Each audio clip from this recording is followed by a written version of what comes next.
What is poppin' YouTube? Bringing you my top 40 wide receiver rankings and tiers. Starting it off with the S plus tier, and we got three guys. We have CeeDee Lamb, Jamar Chase, and Justin Jefferson. Now, in this tier, I really think you can take however you see it. CeeDee Lamb is the oldest guy in this tier, but he just did have the most amazing season out of any of these guys from a fantasy points per game perspective. Having Dak Prescott for another year playing in this Dallas Cowboys offense, absolutely love CeeDee Lamb. We had Jamar Chase, who had a down year last year, has dealt with some injuries over the last few years, but last year specifically had no Joe Burrow for that second half of the season. So Jamar Chase kind of had a wash year, but even based on that, we haven't seen Jamar Chase do what CeeDee Lamb did this last year. So you have to have CeeDee Lamb ranked above Jamar Chase, but you're probably going to say to me, Caleb, why do you have Chase a spot ahead of Justin Jefferson? It really comes down to the fact that Justin Jefferson now has JJ McCarthy instead of Kirk Cousins, and Jamar Chase has Joe Burrow. But if you wanted to say that you're still taking Justin Jefferson over Jamar Chase, I am not going to hate or debate you. I just think Chase out of this tier, I think has the most upside, but we just saw CeeDee Lamb have the most upside. So CeeDee Lamb, a little bit older. I think his situation could potentially change over the next few seasons. Chase has the safest situation. Justin Jefferson, of course, with that new quarterback. Then we move on to just the regular S tier, and we started off with Amon-Ra St. Brown, and a lot of you have said that I need to put Amon-Ra St. Brown in the S plus tier. I couldn't do it, but he is the most safest floor type wide receiver and probably in this tier, and has produced at an elite level fantasy football value for the last season and a half. So I like some Amon-Ra leading off this S tier. Playing in a good offense, you got Jared Goff, who got that contract extension. You got a really great offensive line. We're assuming great things are going to be happening for Amon-Ra St. Brown over the next 2 seasons. Then this is where a lot of people like to debate and they like to nitpick on Marvin Harrison Jr. versus Puka Nacua. For me, I'm taking Marvin Harrison Jr. because of a few reasons. The first one is he lands with the Arizona Cardinals, not only gets attached to Kyler Murray for the long term, but Marvin Harrison Jr. is an elite level prospect coming out of college. Now, I am an Ohio State Buckeye fan by the jerseys you can see behind me, but I also am not someone that's not naive to say that Puka Nacua had one of the greatest rookie wide receiver seasons we've ever seen. So if Puka Nacua had one of those amazing type seasons, there's an argument to be made that he should be leading off the S tier, if not be in the S plus tier. My big argument with Puka Nacua is even after that amazing kind of season that he just had, he's still the wide receiver 6 on keep trade cut. Now, Marvin Harrison Jr. is a spot ahead of him, but where's the ultimate upside? If Puka Nacua does what he just did this last season, maybe he then gets pushed up to like wide receiver 4. But if Marvin Harrison Jr. has a season that's similar to what we just saw from Puka Nacua, we're talking about Marvin Harrison Jr. has the potential to be the wide receiver 1 in Dynasty Fantasy Football. So I am not saying if you need points this year for sure, probably might lean going Puka over Marvin Harrison Jr. just because we've seen it.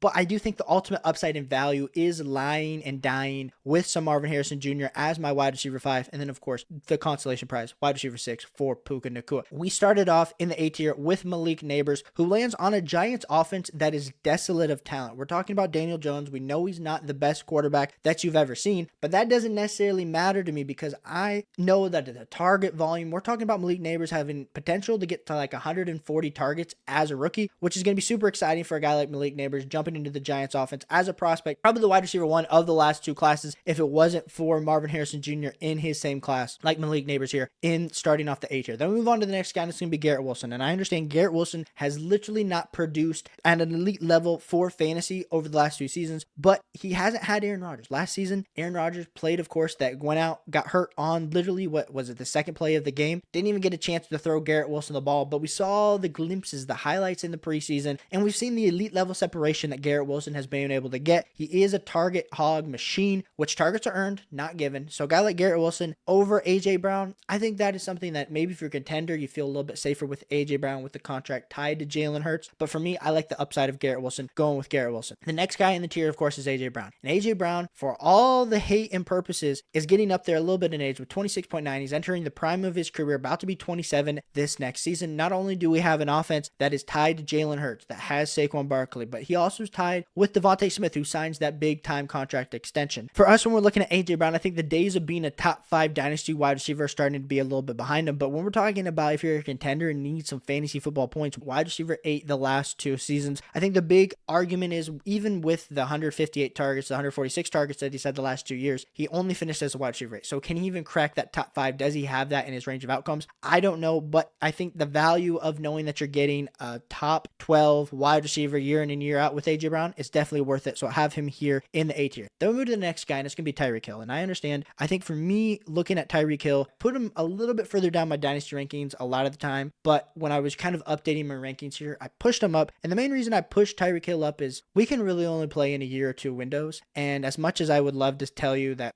we can project a long term for a lot of these wide receivers, which we typically can, we don't know what injuries are going to happen. We don't know what potentially might change in their situation. And Tyreek Hill, for all intents and purposes, we assume has another year or two. And there's a chance that he even potentially plays 3 years. I know he said he's going to retire at the end of his contract, but there is a player option for that last year, which is sneaky. So if you could look and say, hey, I'm going to get Tyreek Hill for the next 2 years and go trade for him or have him on your roster. We're talking about the wide receiver 2 on a points per game basis this last season. And the year before that was the wide receiver 3. Absolutely game-breaking type upside. The only reason he's not higher is because of his age. And some people don't like having dinosaurs on their team, but I absolutely love some Tyreek Hill. And then we move on to Chris Olave, I think is a very talented wide receiver. I think the situation that he currently has with the New Orleans Saints can be improved, but he's really the only target competition there. I think for me, we haven't necessarily seen the fantasy point per game production because we're talking about him really only having produced as a high-end wide receiver 2 over the last 2 seasons. But give me some Chris Olave here to end off the A tier. Now move to the B tier, and we got Jersey Drake. And I think the same thing that you're talking about with Drake London, with Chris Olave, are very similar in the fact that Drake London, all the metrics scream that he is a good wide receiver. He just had Desmond Ridder throwing the ball and Arthur Smith as a head coach. Now all of a sudden, add in the fact that you add in Kirk Cousins, you add in hopefully an improved Kyle Pitts, you add in Bijan Robinson in the backfield, and I'm really excited about the overall upside of this offense. And then not only do you have Kirk Cousins, who I know he's older, he is an improvement, but they draft Michael Penix, so they already have a couple of talented quarterbacks now in the quarterback room. I'm excited for Drake London. I think he's leading off the B tier for me. Then the next guy in the B tier is going to be Rome Odunze, and Rome Odunze I think is definitely a challenging one because a lot of people are going to say, well, he's going to get JSN this year. When you're playing with DJ Moore, when you're playing with Keenan Allen, it's going to be the clear third option.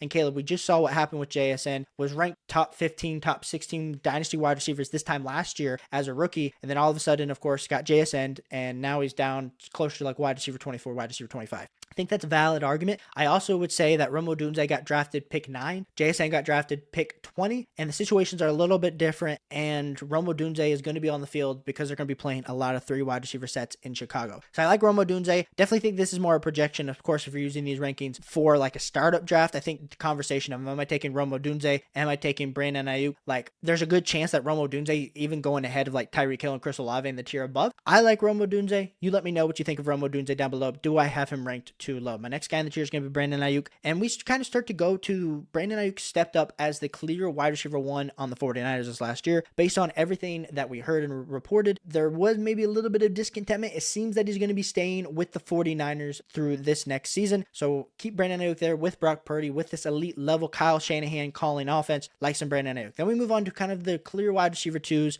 that's kind of start to take form. Then we got Jalen Waddle and Devontae Smith. Jalen Waddle, to me, I think there's a lot of excitement around Jalen Waddle. I think he had his game-breaking year almost like 2 seasons ago, and maybe I'm just riding the high off of that because he really hasn't produced up to that same level over the last 2 seasons, and he is the wide receiver 2 next to Tyreek Hill. Tua had an amazing, incredible year this last year, but it still did not really support Jalen Waddle. So maybe I should flip Devontae Smith and Jalen Waddle. You let me know down below. I have them both neck and neck. Devontae Smith's never going to be the alpha in his offense, but he did get the contract extension. He does have that longevity, so we do like that. Jalen Waddle has the game-breaking speed, but isn't used on a game-by-game basis with the volume that we'd hope for. So let me know what you think of both those guys down below. We move on to our C tier, and we start the C tier off with DJ Moore. If you watch the Bears announcement video, a lot of people like DJ Moore. Classy guy. Is DJ Moore going to be the alpha level wide receiver when he's playing next to Keenan Allen, when he's playing next to Rome Odunze? We're going to have to see, but DJ Moore might also be playing with the most talented quarterback that he has up to this point in his career. And so starting him off with the C tier, I definitely do like some DJ Moore. We move to our next guy, and it's going to be Michael Pittman Jr. And Michael Pittman Jr., not only do they add A.D. Mitchell, you still got Josh Downs. I think this tier of Michael Pittman Jr., Nico Collins, and Tank Dell, they're all playing in really efficient offenses. I think Michael Pittman Jr. could potentially be debated him over DJ Moore. But like I said, then I added the 2 Texans wide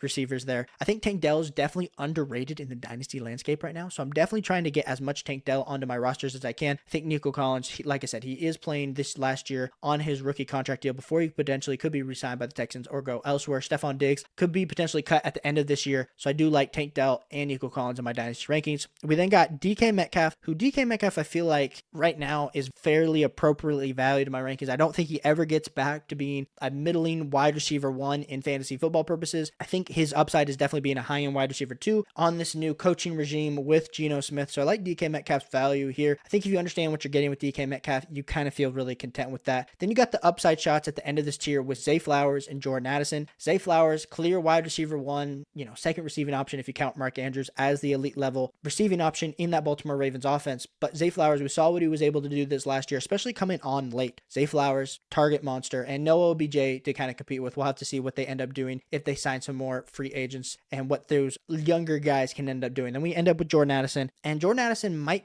have a really inflated value right now in Dynasty, but we also saw Jordan Addison produce very well, have a ton of touchdown upside this last year. And then you add in the fact that TJ Hawkinson is going to be injured, probably not playing for the first 8 weeks, and when he starts to come back over the next 4 games, whatever it might be, he's not going to be fully recovered. So I really think Jordan Addison steps into that clear second role next to Justin Jefferson, and we saw him be valuable in that role before. We'll have to see how good JJ McCarthy, we'll have to see how good Sam Darnold is next year, but I like Jordan Addison ending up in my C tier. We then moved to my D tier, and we started off with T. Higgins, and Mr. T. Higgins is exactly the big type play guy that hasn't been able to stay healthy. If he's able to stay healthy, I think we're talking about T. Higgins at least getting to that B tier range, if not leading off the C tier. But I could not put him there just based on us not fully having seen it. But he does have Joe Burrow as a quarterback, is playing next to Jamar Chase, so he won't have to compete a ton with targets, but he'll have to complete with enough.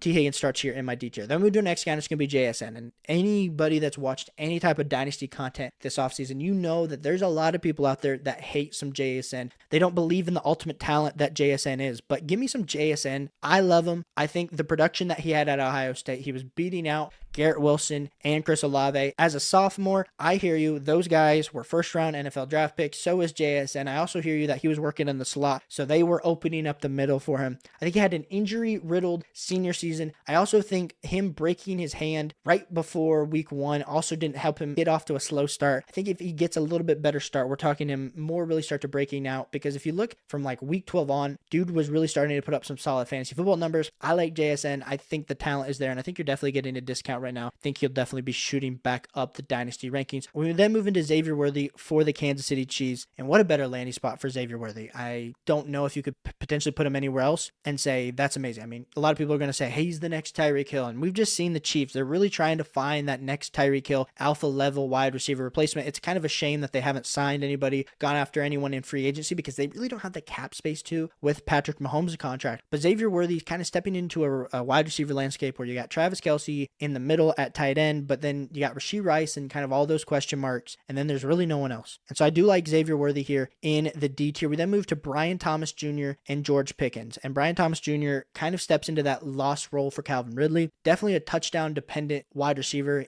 at LSU, but was playing right next to Malik Neighbors, and I think Brian Thomas Jr. definitely had a little bit of that spotlight kind of pulled off him just due to how electric Malik Neighbors was in the open field. So I do like the landing spot, of course, going to the Jacksonville Jaguars, playing with Trevor Lawrence. Then we move on to George Pickens, and George Pickens is the clear alpha. They get rid of Deontay Johnson. For all of us that have been debating the Deontay Johnson or George Pickens over the last few off seasons, George Pickens, we're going to have to see what he can do with Russell Wilson, with Justin Fields. Both those guys like the deep ball, and George Pickens is absolutely great in 50-50 balls.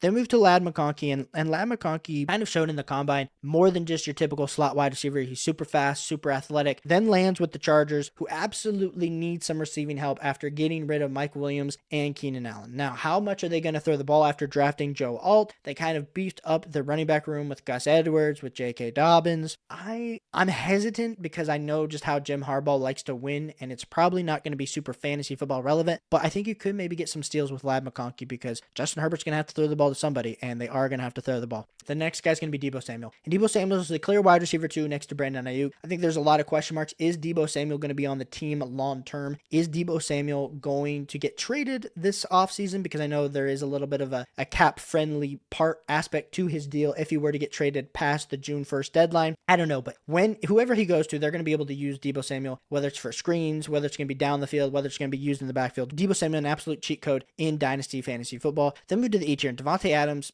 if we're talking redraft, Devontae Adams way up the board. But Devontae Adams, his age, the age cliff is approaching. He's kind of already past it. We'll have to see what happens with this Raiders, whether they're going to do right by him by potentially letting him walk at some point in his career to go chase, a Super Bowl, or if he's just going to play out his time with the Raiders. We'll have to see with Gardner Minshew, with Aiden O'Connell. Like, I'm not excited about it, but we've also seen that Devontae Adams has been pretty quarterback proof over his career. So give me some Devontae Adams here leading off the E tier. Then we move on to Mike Evans. Mike Evans had maybe one of the better seasons Mike Evans has had over the last few years with Baker Mayfield compared to him with Tom Brady. So I like Mike Evans. I think they're continuing going to take deep shots. The Tampa Bay is not best team. Feels like they're kind of going into a little bit of a rebuild mode. So if that's going to be happening, Mike Evans are going to have to chuck the ball all over the yard like some Mike Evans. And we got Keon Coleman, and a lot of people are down on Keon Coleman based on his reception perception from Matt Harmon that essentially just said if they do not use him in the slot, they let him go work on the outside, he is not going to win a ton of routes just based on his production, based on his route tree in college. Now, Keon Coleman, big body type wide receiver. A lot of people are saying he's just coming in to replace Gabe Davis, and no one's really going to replace Stephon Diggs. I still think you got to take a shot on one of these guys, a young wide receiver that got that second round draft capital to the Buffalo Bills, tied with Josh Allen for the foreseeable future.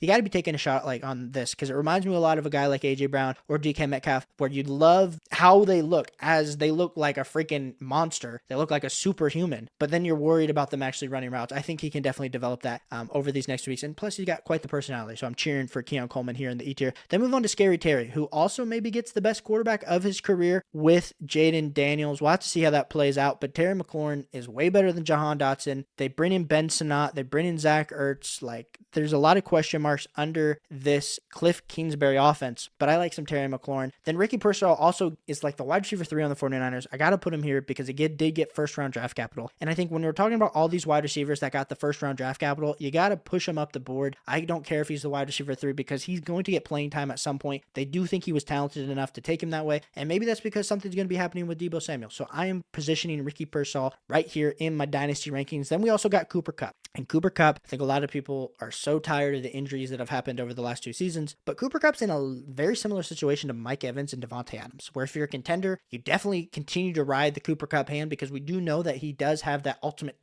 top 10, top 5 upside in his range of outcomes. I know he's getting less explosive. I know there's a lot of things that are not necessarily going in Cooper Kupp's favor when it comes to age, but I like to win some dynasty fantasy football championships, and Cooper Kupp's a guy that if you're going for it, you could trade a middling second, an early second, go chase the chip with some Cooper Kupp. Then we got Stephon Diggs, and Stephon Diggs lands on the Houston Texans offense, and I think the Stephon Diggs train is also going to be coming to a slow halt. I mean, he's approaching that age cliff. He's now entering a lot of target competition, but I could see Stephon Diggs having a better season than Tank Dell and Nico Collins this year. But when we're talking about dynasty perspective, when we're talking long term, I just don't know where Stephon Diggs is going to fall. I like some of the other older veterans a little bit more, even though I do like Stephon Diggs with CJ Stroud for this year. Then we got Xavier Legette, who also gets drafted in the first round draft capital. You got to put him here. I didn't think he was a great wide receiver. Didn't love him as a prospect. What can we say? You get that type of draft capital, sign me up. You got to make my rankings. You got to make the top 40 rankings. So we'll see what he can do with Bryce Young. We'll have to see if is he going to be Jonathan Mingo 2.0, or is he actually going to turn into the clear wide receiver 1? I like Deontay Johnson a little bit more, but at least for the youth aspect, you got to put Xavier Legette here. Then we round out the E tier with Calvin Ridley and with Deontay Johnson. And Calvin Ridley signs with the Tennessee Titans, gets a little bit of that long-term production. I do like that for Calvin Ridley. We'll have to see with Will Levis if that's going to be the best long-term shot. Also going to have to see with Deontay Johnson, with Bryce Young, if Bryce Young can actually support a wide receiver like Deontay Johnson, because Deontay Johnson has been an absolute target hog. It just hasn't been able to actually show up on the NFL's field. So I appreciate you so much for tuning in. Hit that like and subscribe button if you're new, and I'll catch you on the next one. Peace.